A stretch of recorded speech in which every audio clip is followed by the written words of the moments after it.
දරුමල්ල හදාගෙන සතුටින් සමගයෙන් දෙන්නා. කාලයක් තිස්සේ හරිම ලස්සනට පවුල් කමින් නුන්නා.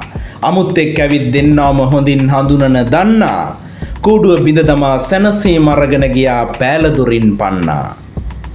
මිතුරුතුමෝ අවස්ථාවක් සොයමින් වනචර ඇස්වලින් මැන්නා.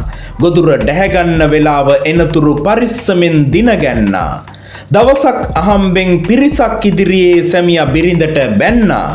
යාළු වෙසින් හිටපු තිරිසනා ආදරණීය යුවල මැද්දට පැන්නා.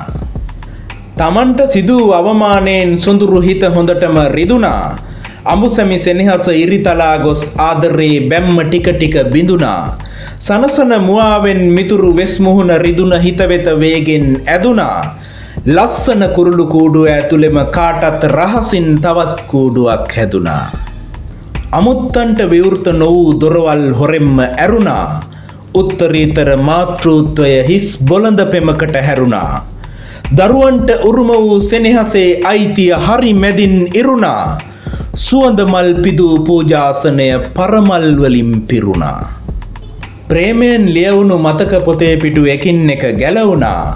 ආශාවෙන් මත්තුණු ගිනියමට තව තවත් තදින් ඇලවුණා. දරුවා තොටිල්ලේ අඬද්දි අම්මා වෙනකෙක් තුරුලේ නැලවුණා. නිසි රැකවරණ නැති මල් කැකුළු ඇස් ඉස්සරහා මැලවුණා. දෙන්නගේ අඩුපාඩු ගැන එකිනෙකාට කේන්තියෙන් කියවුණා. රනින් හැඩවෙමින් තිබූ ඉටිරුවක් කාමගිනි රස්නයට දියවුණා. හිස කෙලින් තබාගෙන සැරිසරන්න ලැජ්ජාව ඇති අය සමාජයට බය වුණා. අපූර්වට තිබුණ පවුලක ඉරනම් කතාව කඳුළු වලින් ලියවුණා.